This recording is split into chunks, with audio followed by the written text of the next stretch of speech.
Aujourd'hui, on se penche sur un document assez fascinant qui a fuité il y a quelque temps. Un document qui lève le voile sur la stratégie de communication d'Israël pour tenter de remodeler l'opinion mondiale en sa faveur. La question de départ est immense, n'est-ce pas? Comment est-ce qu'on gagne une guerre de l'information à l'échelle mondiale? C'est précisément à cette question qu'un document, commandé par le ministère israélien des Affaires étrangères, a essayé de répondre. On va y venir à cette recommandation pour le moins surprenante, mais avant ça, il faut vraiment comprendre ce qu'est ce document, d'où il vient et comment il a été conçu. Parce que, attention, ce n'est pas juste une petite note interne, non, c'est une véritable plongée en profondeur dans la psyché collective, une analyse de la perception du conflit à l'échelle du monde occidental. Donc, pour faire simple, le but de cette étude, c'était de trouver une nouvelle stratégie de com, de nouveaux messages pour, en quelque sorte, redorer l'image d'Israël sur la scène internationale, particulièrement en Europe et aux États-Unis. Et là, ce qui est assez frappant, c'est l'ampleur de la recherche. On ne parle pas d'un petit sondage, on parle de milliers d'entretiens, de groupes de discussion dans plusieurs pays. C'est un effort qui a coûté plusieurs millions de dollars, tout ça pour comprendre ce qui fait vraiment bouger les lignes dans l'opinion publique. Alors, qu'est-ce que ça donne tout ça? Eh bien, les premiers résultats ont tout de suite montré des divisions très très nettes, notamment entre les pays. On le voit tout de suite ici, il y a un vrai clivage. L'opinion en Europe est systématiquement plus critique envers Israël qu'aux États-Unis. Et au sein de l'Europe, l'Espagne se démarque comme étant le pays où le soutien à la cause palestinienne est le plus fort. Et le rapport soulève un point vraiment intéressant. Il semble y avoir une sorte de corrélation avec la puissance. En gros, les données montrent que les nations occidentales les plus influentes sur la scène mondiale sont aussi celles qui soutiennent le plus Israël. Un détail qui a son importance. Mais la fracture la plus spectaculaire, ce n'est même pas la géographie, non, c'est une question d'âge, c'est une véritable ligne de faille générationnelle. Prenons l'Allemagne, par exemple, un pays clé en Europe. Si on regarde l'ensemble de la population, le soutien penche majoritairement du côté d'Israël. Mais attendez de voir ce qui se passe quand on zoome sur les plus jeunes. Et voilà, c'est le grand retournement de situation. Chez les 18-24 ans, la tendance s'inverse complètement et de manière spectaculaire.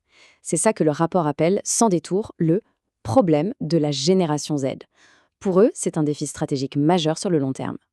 Et attention, ce n'est pas un cas isolé en Allemagne, c'est une tendance de fond, une constante qu'on retrouve dans tous les pays européens étudiés, un vrai fossé générationnel. Alors, face à ce constat, que faire? Comment inverser la tendance? C'est là que le rapport se penche sur la puissance des mots, sur l'art de la formulation.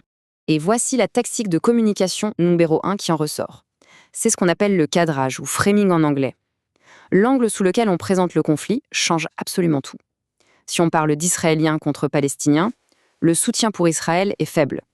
Mais si on change juste quelques mots et qu'on parle d'Israël contre le Hamas, eh bien là, les chiffres s'envolent. La preuve la plus flagrante, c'est l'Espagne. On a vu que c'était le pays le plus critique. Eh bien même là-bas, avec ce simple changement de formulation, le soutien à Israël bondit à 65%. C'est énorme, et ça explique pourquoi on entend cet angle martelé en boucle dans les communications officielles. L'étude ne s'est pas arrêtée là. Elle a aussi voulu savoir comment les gens percevaient les faits sur le terrain.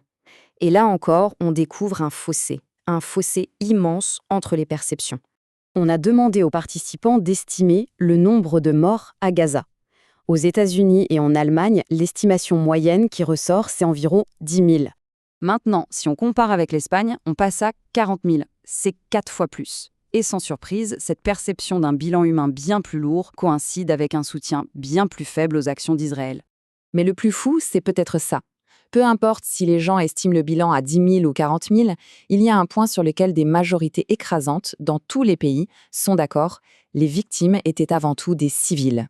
Bon, on a toutes ces données, les fractures géographiques, le fossé générationnel, le pouvoir des mots, le décalage sur la perception des faits. La grande question, c'est qu'est-ce qu'on fait de tout ça? Et c'est là qu'on en arrive au cœur du réacteur, les recommandations stratégiques. Alors, la stratégie recommandée est assez claire. Premièrement, marteler le cadrage Israël contre Hamas. Et deuxièmement, et c'est sans doute le point le plus controversé, le rapport suggère de s'appuyer sur ce qu'il décrit comme l'hostilité en Europe envers les immigrants musulmans. L'idée est de créer une connexion, un contraste, en comparant le Hamas à l'Iran, pour au final se recentrer sur un argument qui reste très solide, le droit d'Israël à exister. Tout cela pose une question assez fondamentale. Quand toute une stratégie de communication repose sur des perceptions, sur des préjugés, que se passe-t-il le jour où ces perceptions se mettent à changer? Une chose est sûre, la fuite de ce document nous montre que la guerre de l'information est plus que jamais un enjeu vital et que son prochain chapitre est, de toute évidence, déjà en train d'être méticuleusement préparé.